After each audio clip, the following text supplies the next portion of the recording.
Hello and welcome to this episode of Demystified as we explore home cooking in a modern world.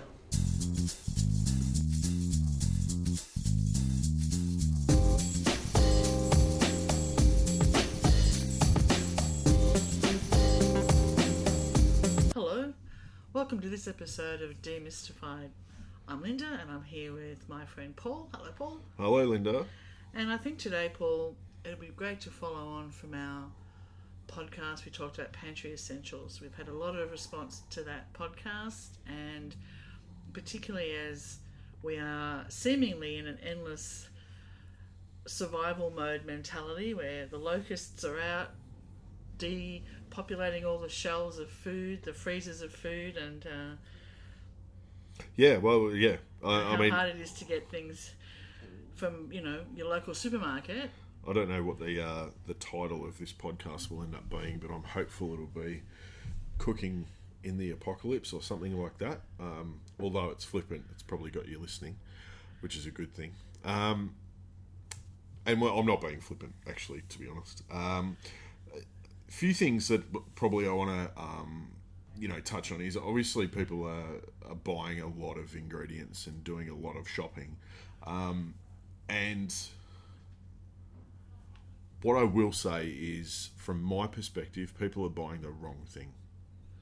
I know you've been to shops and you've seen people wheeling out trolleys for their home of 25 kilo bags of flour. Yeah, and multiple of them. And big tins of food. Yeah, and I have no, I'm not here to, criticise people or tell people that they shouldn't do it. Whatever makes them feel comfortable. But from a food perspective, I actually think they're buying the wrong thing. I read an article just last night, actually, which highlighted the things which are being left on the shelves of supermarkets and on the shelves of markets.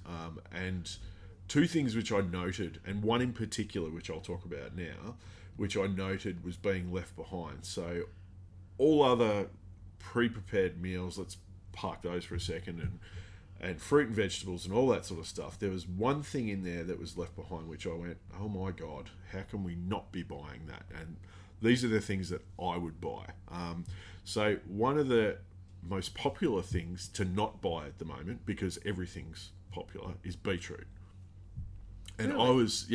So people are not buying beetroot. So I've seen images of supermarkets and markets where they're being cleaned out of a lot of stuff, but beetroot's not there. Now, the one thing I will say is, okay, think about what you're buying, but not only think about the volume of what you're buying, and we talked about pickling and making relishes and all that sort of stuff, but think about the ingredients that you're using within that. Beetroot is one of the best things for your immune system. Now, I'm not saying that it's a cure, okay, for what's going on at the moment, but it is one of the best things for your blood, for your immune system. It is one of the best tasting vegetables going around as well, and it's the thing that no one's buying. We also commented before on people buying mass amounts of things like flour and dry ingredients and dry goods, and that's fine, but I also want you to consider, or I want people to consider, is, when was the last time you had a 20 kilo bag of flour at home? Oh, that'd be never. Yeah, very, very rarely. I mean, in commercial kitchens back in the day, it's a common thing. In bakeries, they use probably 10 times that per day. But at home, how often do you do it? You buy a kilo of flour when you need it, really. It's one of those ingredients that, I've got to make a cake, and you get all the ingredients, you go, I'm out of flour, so you just whip down and buy a kilo of flour or even half a kilo of flour. Now I've seen people walking out with 25, sometimes 50 kilos of flour. What I would say to people is, besides the environmental impact that is having, as far as sustainability and sharing it between other human beings, what I would say is that you're going to struggle to keep it and get through it. Because I guarantee you that 99% of that flour that's bought in those bulk volumes will end up with weevils. Well, certainly, Paul. I think at the moment, sustainability and caring for our community are two things, Yeah. which the locusts, as I'm affectionately calling them, Yeah. it's not on their radar. No. They're panic buying for the fear that they feel for a number of reasons, but they are feeling fear and they are pulling food off the shelves willy-nilly. Yeah. And as you said, for what? In vast amounts. The funniest thing was, I saw you there. We were at the market the other morning, and we were there a good 45 minutes before the market opened, I think. And there was already droves of people there, and everyone was in the meat section. Yes. Like, the vast majority of people were in the meat or poultry section. So, in Melbourne, Australia, at the moment, there's apparently a mince shortage. I then walked, and I bought some fish. We bought some mince. Yep. And we bought some meat and some poultry. I then walked to the fresh fruit and vegetable section, and there was no one there. No. Oh well. There was maybe 5% of the people there that were in the butcher section, if you like, at the market. So there was very few people buying fresh fruit and vegetables, and what they're doing is stocking up on meat and poultry and things like that. Now, I understand that that's fine, and you can freeze those things down, and appliance manufacturers at the moment will tell you that the run out on chest freezers and refrigerators is extraordinary, because people are in that panic mode. And the power that they would be drawing on your home. Yeah. But there's very little in the way of fresh fruit and vegetables. I mean, there is still, of course, people are still buying a lot, but of course they're not buying as much because they don't see life in it like they do being able to freeze chicken. The thing is I think, as we all know, fruit and vegetables are high on the list of what you should consume a lot of every day. And we know also that they don't keep as well. But if you know how to keep them and you know what to do with them, you can make things. And then if you are in that mode of trying to stockpile food, you can make things, and then you can take your vegetables, turn it into something else and freeze that. So I also want to sort of note that because of this mass buying of things like poultry and especially red meat, being beef, lamb, and pork to a degree, but I didn't see as much pork, but the bulk buying of that, while good for your freezer, prices are now increasing dramatically. If we take mince as an example, the problem with mince is that all the offcuts that generally go into mince, everyone's minced it and it's all gone. And so now they're having to mince more premium cuts, and the price of mince is now tripled. What I would suggest to people is that if you are going to go to the butcher and you see a braising cut of meat, just because it isn't minced doesn't mean you can't do something similar with that. So if you're going to make a ton of bolognese sauce, which is a staple in a lot of people's houses, if you're going to make several kilos of that with the mince that you hoarded, for want of a better term, the same principle can be applied to a piece of braising steak or meat. Dice it up yourself, and you might need to cook it longer, but I guarantee you'll get a better end result, because it's much better than actually buying pre-prepared mince. So you're doing the same thing, you're getting almost the same result, it's just not minced. So just maybe take a bit of a moment and think about, just because it isn't minced and someone hasn't put it through a mincer for your convenience doesn't mean that you can't make that recipe anymore. And I suppose that comes down to other conversations we've had about recipe adaptation. Is a braised ragu, if you like, done with onion, garlic, oregano, tomato, like you would a bolognese sauce, just because it's got diced beef in it rather than, or beef and pork or whatever it might be, just because it's got diced in it rather than minced, yes, you'll have to cook it for a bit longer, but you're going to get the same result. So I just encourage people, we can't stop people, the pack, from doing this, but if you're just a bit smarter, maybe just have a look at what else is available and what no one's buying, because that's all good food. It's all good food, and you can adapt what you know and the principles of what you know to other cuts of meat. Now, when it comes to vegetables, I did it for you just the other day. I went and bought 3 capsicums, a little bit of zucchini, some eggplant, a couple of onions, and a jar of passata sauce. And I just made some ratatouille. But I'm using fresh vegetables. Now, ratatouille freezes well. You pull it out. It can be a meal of its own. In provincial France, it is. They just have ratatouille and bread. But of course, it can be the base of other dishes. It can be also, it can be anything that you want it to be. But I'd prefer to take the route of maybe buying and looking at what other people aren't buying. Don't follow the pack. Go outside of it, and don't think that you're not going to be able to make what you regularly make. We know home cooks are very habitual creatures, and they want to do their dishes their way. And in these times when things become, I hate to use the word scarce, but it's not because they are scarce, it's because people are struggling to keep up with deliveries. That's about the problem. Have a look at alternatives. There are plenty of good alternatives out there which you can use to get similar results. Well, there's a couple of things you've said there, Paul.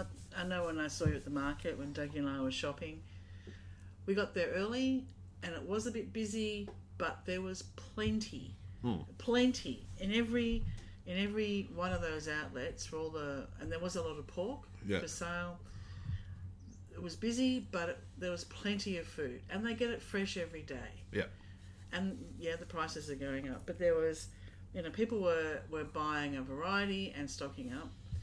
It's interesting what you say about beetroot, and I think mainly people don't think of beetroot as a non-summer item. We're used to having it in salads, and maybe if you're lucky on a hamburger. Well, it's kind of like, we don't have it. You don't tend to have it warmed or as part of anything else, and maybe that's, I mean, it depends. A lot of countries, it's Russia is a major, but in things like Australia, so things like, let's say, cauliflower. I mean, what you're talking about is we cook things that we think are in season. So it gets cold and we get into winter and it gets nice and cold. And so what do we want to eat? We want to eat warm roast vegetables, let's say, right? And everyone thinks, cauliflower is a good thing to roast and da-da-da. Cauliflower is a summer vegetable.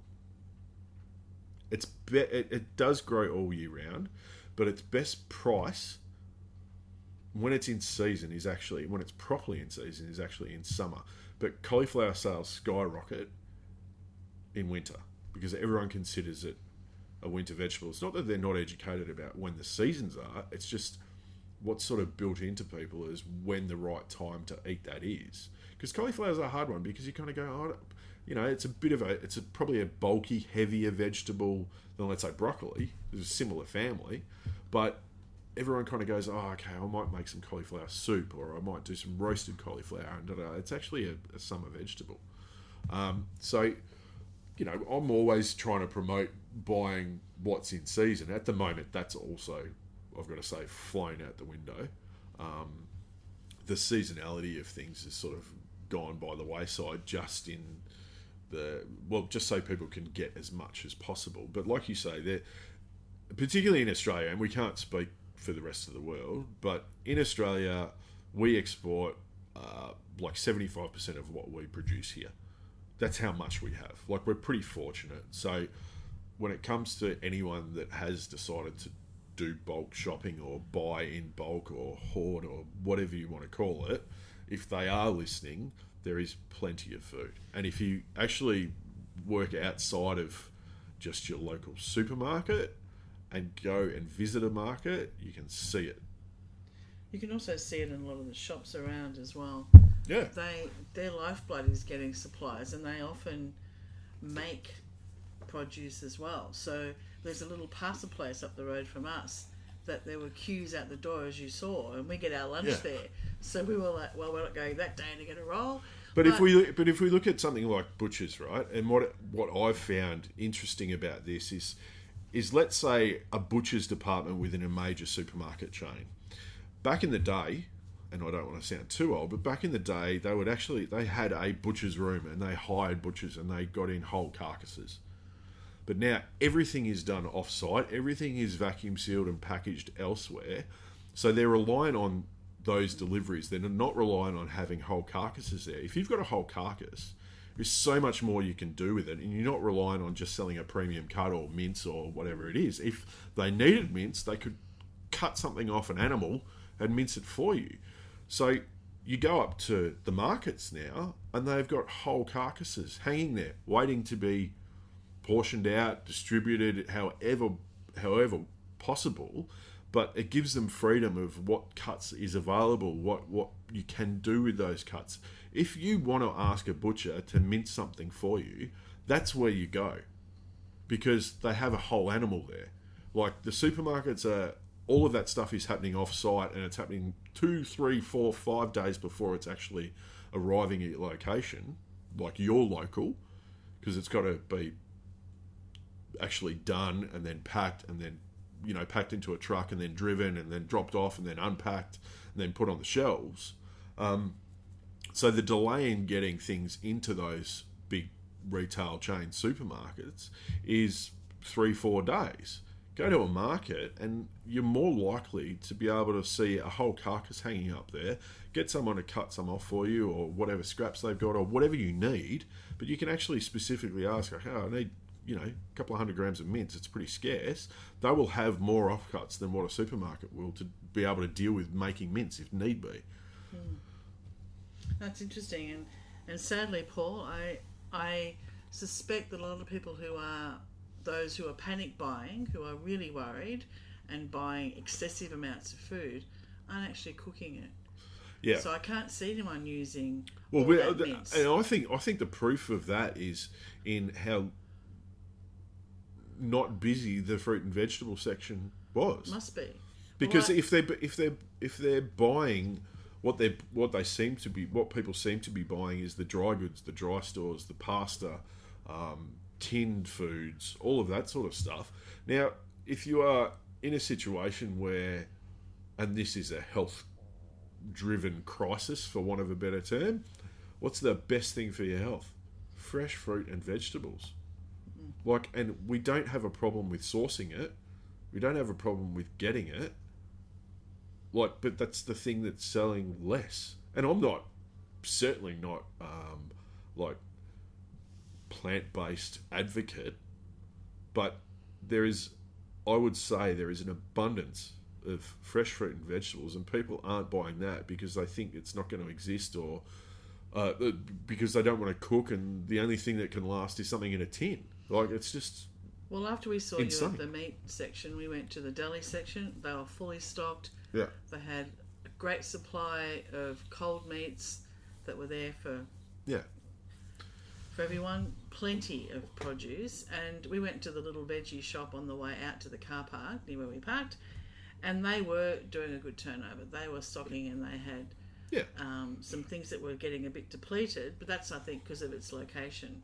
And so we didn't go into the main area at all, other than to get Dougie got a coffee for us as his treat. But we bought 4 items and some deli items, and because of the way we cook, I bought some mince, and it's made enough pasta sauce for 3, and I only bought 500 grams. Yeah. But we've made it for 3 different meals. Yeah, and I don't want to repeat myself, but if you can't get mince, look at something else and apply the same theory to it. But you don't need a lot to make a fair amount of food, and the amount of food that's being bought at the moment is there is no way that people are going to get through this amount of food. I mean, a lot of this stuff I would predict would end up being freezer burnt by the end of it, and put into landfill. Thrown away. And there are people out there that are far worse off. There are countries that are far worse off than we are here, and it's it's sad. But I think if we try and, rather than be downers about the whole thing, I think hopefully what this also will do is show people that they actually don't need a lot to get by. To make a family meal, you don't need 19,000 ingredients and, massive volumes of them. And I also think if we try and take another positive from it, it's kind of, people are feeling like they're kind of forced a bit to cook at home. And I don't think it's a bad thing. I mean, I certainly don't want people to not go to restaurants or pubs or anything like that anymore. I think the hospitality industry is far too important. But I think just because of what's happened and the way it's sort of rolling out globally, I think people are going to be cooking more at home. So is that a good thing? I don't think it's a bad thing at all. And it might give them more understanding of what happens when you go to a restaurant, how much work and effort goes into when you buy your meal and why you pay $40 for a main course, because that just doesn't pay for the ingredients, but it pays for the chef that cooks it, the dishwasher, the plate, the knife and fork, the waiter, everything. So maybe it'll give people a little bit, hopefully, I mean, maybe I'm rose-coloured glasses here, but it might give people a little bit more appreciation for, the effort that goes into making food if they are forced to do it themselves. Well, I'm hoping that we can pass on some of the skills we talked about last time in the Pantry Essentials of how to make stock, how to take food and use it in a different way, how, as you said before, how to maybe use some lamb or beef cuts in a different way to make a ragu, to cook it slower, to spend some time preparing food, particularly if we do get into a lockdown situation. Yeah. But I mean, people are going to have time if that's the case. I don't know, apart from one notable 15-year-old exception in our life, I don't know a lot of the other younger people have had the time or the skills imparted to them on how to do that. Well, maybe that's true. I mean, and maybe they'll get into it. I mean, who knows? Hopefully. Yeah, it might be a sort of boom time for food and for home cooking, which I think is basics. How to make and custard, basics how to make bread. I mean, if people are buying 50 kilos of flour, what are they doing with it? They've got to make bread at some stage, and maybe you're not experienced with it. Maybe you need some help. I mean, bread or gnocchi are the two things I can think of, maybe, but not even that much pasta. Yeah, well, I mean, bread and pasta, but even so, I think it'd be great for the younger people to learn maybe time to do some planting in your gardens. Yeah.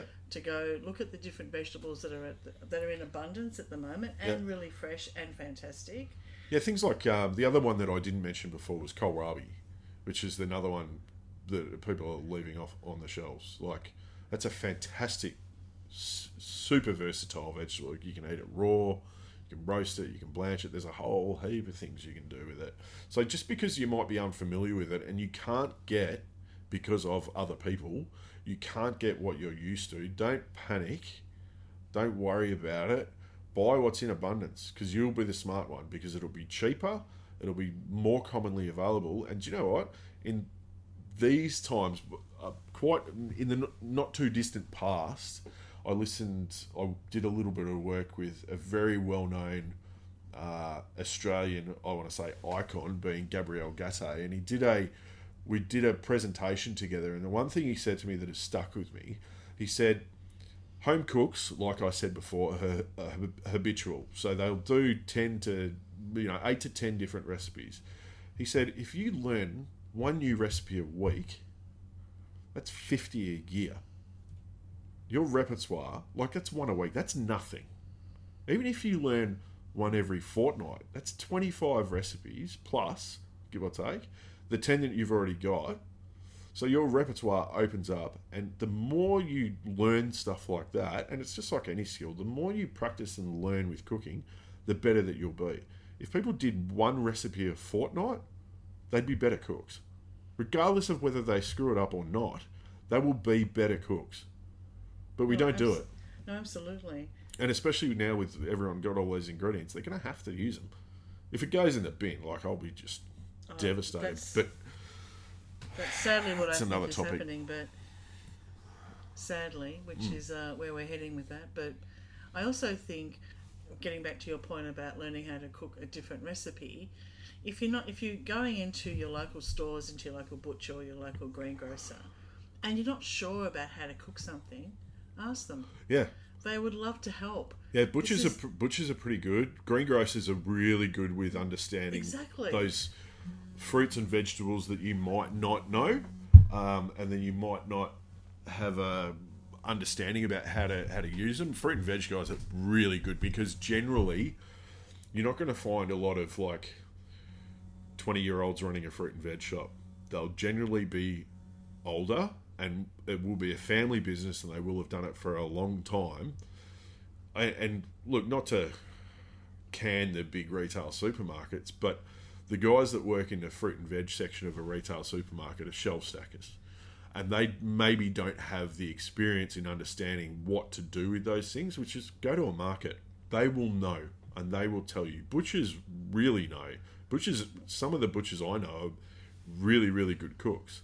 Like, they'll tell you their version of how to do the perfect steak. Everyone's got their own, but or the roast. Or the roast. But if you're, you know, all that you've got in front of you is goat meat, they can explain it to you. Exactly. And I'm not saying avoid the supermarkets, but at the moment we want to avoid the supermarkets because they're too hectic. Yeah, and they can't keep up. And the poor staff. I mean, everywhere you go, the staff in these places are looking shell-shocked and abused. And give them a break. Yeah, absolutely. You know, but I think that's some great advice, and hopefully there'll be a lot of people now learning to cook in the way that we didn't have sports when we were kids. It was just not on the agenda for our family. Wow. So Saturday afternoon, well, you did, but because you're naturally sporty, but in our family, it was growing up where we did, it was really just cooking at home and playing games. And so we did learn cooking, you know, they were passed down from my grandmother to us. And I need to have a chat to your grandmother. We won't go there, Paul. But we can survive this. Yeah. We can feed ourselves and our families and provide good quality food at hopefully not too much wastage, because that is the thing that's going to break our hearts, is how much of this ends up in landfill. And just think about what you're buying before you're buying it. Just because everyone's buying mince doesn't mean it's the right thing. Just because everyone's doing it, it doesn't mean it's the right thing. And I almost guarantee you that if you are forced to buy something other than mince, let's say some stewing beef, like, it's the most unattractive sort of sign that you'll see in the butcher shop, stewing beef. But I guarantee you that if you treat that in a similar way that you do your mince, where you're making a bolognese sauce, some sort of, you know, braise, maybe not great for tacos or anything like that, but certainly you could just braise it. I bet you any money that you will no longer buy mince. Is stewing steak the same as chuck steak, which is my favourite? Yeah, well, it's similar. Because it's like, really, you got to call it chuck. Yeah, and seriously, similar. Like, they can be from similar parts, but they are all what we term as secondary cuts. So they're not a primary cut. So it's not a seal it on the barbecue or seal it in a pan and it's nice and beautiful and tender. They are braising, long, slow cooking cuts, and they are much better. Mince is all sorts. Mince is all sorts of parts of all sorts of things. Like, if I was right now wanting to go and do a really good bolognese sauce for a lasagna, mince would be the last thing that I'd buy. I'd be buying veal shanks, oxtail, stewing beef, and putting all of that together in a pot with all the regular other ingredients, and I might spend another hour or an hour and a half or 2 hours cooking it, but I bet you $1 million that my bolognese sauce is better than yours. I'd bet you that, even if I had those ingredients and you were using mince, Paul, but that's just the way it rolls here. Yeah. Well, thank you for that, Paul. I think we've talked about a few things and hopefully given our listeners another way of looking at the fresh fruit and veggies that are still in abundance. Yeah. And a different way of looking at and look at what's in your garden proteins. Too. Like, don't forget what's in your garden. Exactly. So happy cooking, everybody. Good Cheers. luck. Bye. Thanks for listening to this podcast as we explore home cooking in a modern world. We'd love you to subscribe, and for more information, please go to our website, cookingwithsteam.com.